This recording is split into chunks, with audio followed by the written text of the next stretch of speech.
A vida como ela é. 3. Agonia.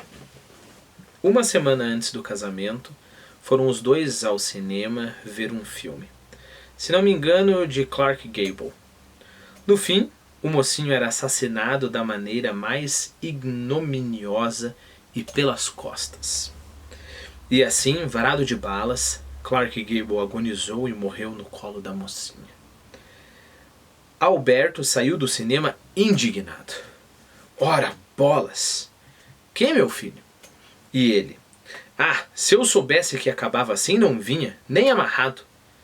Eu gostei. O rapaz parou no meio da calçada. Gostou? Ó, toma jeito, Conceição. Tira o cavalo da chuva. Te digo mais, foi o fim mais besta que eu já vi na minha vida. Ela, temperamento macio, doce, não insistiu. Tinha horror às discussões. Mas, no fundo, gostara mesmo do desfecho sinistro. As fitas que acabavam mal, em morte, agonia, luto, causavam nela um duplo sentimento de fascínio e repulsa. A coisa que mais adorava era ver a heroína, de luto fechado, chorando o bem-amado morto. Ou vice-versa. E quando não havia em causa um morto ou morta, ela, na plateia, ao lado do Alberto, bocejava, desinteressada de tudo e de todos, querendo voltar para casa. O soluço. Era uma boa menina, dedicada, de uma fragilidade física impressionante. Constava mesmo que sofria do coração, e a família, preocupada, vivia atrás dela, cheia de cuidados e prevenções. Fulana, não faz isso, não faz aquilo, sobe a escada devagar. Se apanhava um resfriado trivial, se acusava uma coriza sem maiores consequências, pai, mãe, tia se arremessavam em pânico. Era colocada na cama quase que à força, fechavam todas as janelas por causa dos golpes de ar. E de 10 em 10 minutos impingia-se o termômetro na axila da pequena. Havia naquela família de emotivos, de nervosos, a ideia de que Conceição ia morrer, de repente, em plena mocidade. Uma das tias velhas, solteirona, já chorava por conta. Quanto ao noivo, o Alberto, formava com a menina um contraste escandaloso, tostado de sol, um físico de Victor Mature. É um ator atlético, né? O porte dele atlético não é tão famoso assim. Mas o importante aqui para nossa história é que ele tinha um Bom, o próprio conto vai explicar, né? Carnudo, atlético, tudo nele parecia exprimir um apetite vital tremendo. Com uma saúde de ferro, não pensava na morte. Julgava-se mais ou menos eterno. Ao voltar do cinema com a noiva, 7 dias antes do casamento, fez-lhe o pedido formal. Queres me fazer um favor? Faço. Insistiu. Um favor de mãe para filhos? Para filho? Claro. Então não me fala mais em morte, sim? Arranja outro assunto, meu anjo. Que diabo? Ele reclamava. E vamos e venhamos com razão. Porque desde o começo do namoro o assunto de Conceição era esse. Ou falava na morte alheia ou se divertia imaginando a própria. Fazia as perguntas mais surpreendentes, como, por exemplo, esta. Será que eu vou ficar feia quando morrer? O rapaz, mais do que depressa, procurava uma madeira, batia ao berro de Isola. De fato, ela queria ser e fazia questão de ser uma morta bonita, dessas que pareciam dormir. E se não falava de si mesma, falava dos outros. Já contara e recontara ao noivo, não sei quantas vezes, todas as agonias e todas as mortes da família. Sobretudo a morte do avô. Durante 15 dias, o velho teve um soluço que resistia bravamente a tudo. O médico da família dera injeção, o diabo, mas em pura perda. Até que veio a morte e o ancião pôde descansar. Durante vários dias a família, na obsessão auditiva daquele soluço imortal, julgava ouvi-lo, Muito tempo depois do enterro, nas salas, nos quartos, nos corredores. E Alberto, apesar de sua vitalidade quase bestial, deixou-se impressionar por essa infinita agonia. Sonhou com um soluço sobrenatural, via o gogó do moribundo, subindo e descendo, conforme ele soluçava, né? E gogó subindo e descendo.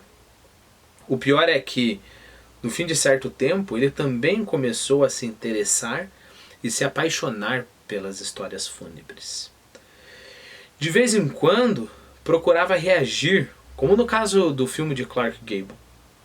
Mas quantas vezes, sem sentir, ficou horas ouvindo Conceição falar dos parentes mortos?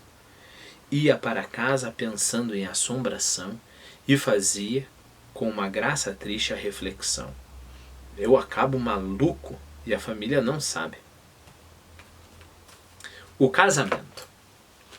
Até que chegou o dia do casamento. Ou, como disse o médico da família, numa satisfação profunda, o grande dia.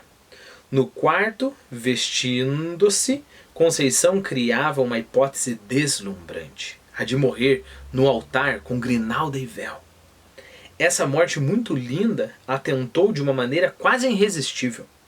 Quando uma das tias, com infinito cuidado, colocou a grinalda, Conceição não se conteve, fez a pergunta quase alegre e frívola: e se eu morresse hoje?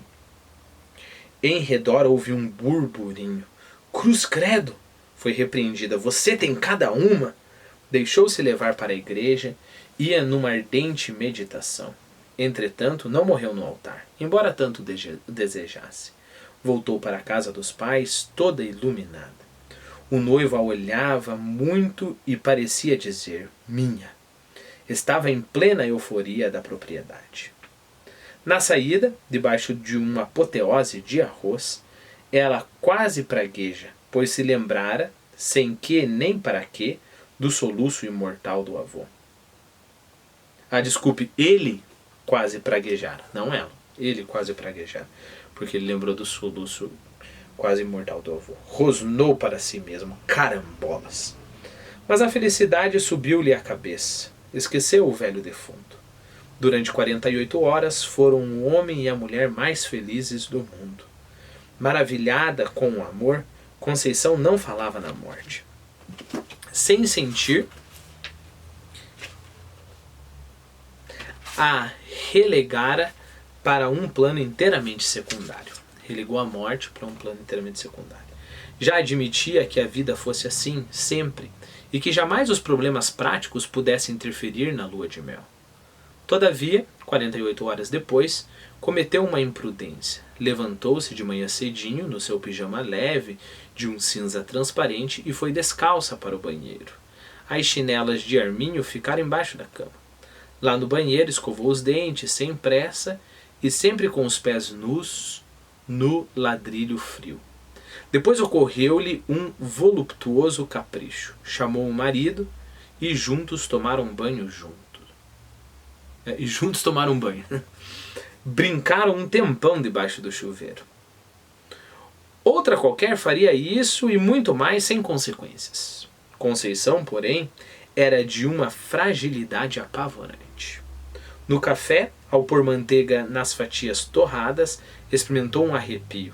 Fez o brevíssimo comentário: ui! Não, ué! Mais tarde veio a coriza, depois uma febrícula. À meia-noite e pouco, ela, com a temperatura mais elevada e atormentada pelo frio, chamou o marido, que ao lado cochilava. Baixou a voz: eu vou morrer, Alberto. Que ideia! Vou sim, Alberto. Sei que vou morrer. Ele acabou praguejando. Perde essa mania de morte, Conceição. Isso que você tem é um resfriado bobo. A promessa. Alta madrugada, ela o acordou de novo. A febre a embelezava. Dava-lhe graça triste e ardente. Estava com a obsessão da morte. Repetia com uma doce e monótona tristeza: vou morrer, vou morrer. O marido, já com um começo de medo, ensaiou o protesto prosaico: sossega! Ela, surda às objeções, aos contra-argumentos, explicava que uma só coisa a apavorava na morte: era ser enterrada. Desde criança ouvia falar em terra fria, 7 palmos de terra, em túmulo, jazigo perpétuo, etc. etc. Parecia-lhe que os defuntos deviam sentir a falta de ar e de luz. Seria tão bom que os mortos pudessem ficar em casa, na sala, no quarto, com as mãos em repouso, entrelaçadas. Era a febre, com certeza, que a fazia dizer essas loucuras. Malgrado seu, o marido se deixava impressionar. Dir-se-ia que a febre da esposa se transmitia a ele e o obrigava também. Não, desculpe, e o embriagava também. Pensou: acabo doido. Quase ao amanhecer, Conceição, mais febril do que nunca, fez-lhe o pedido: se eu morrer, não quero ser enterrada.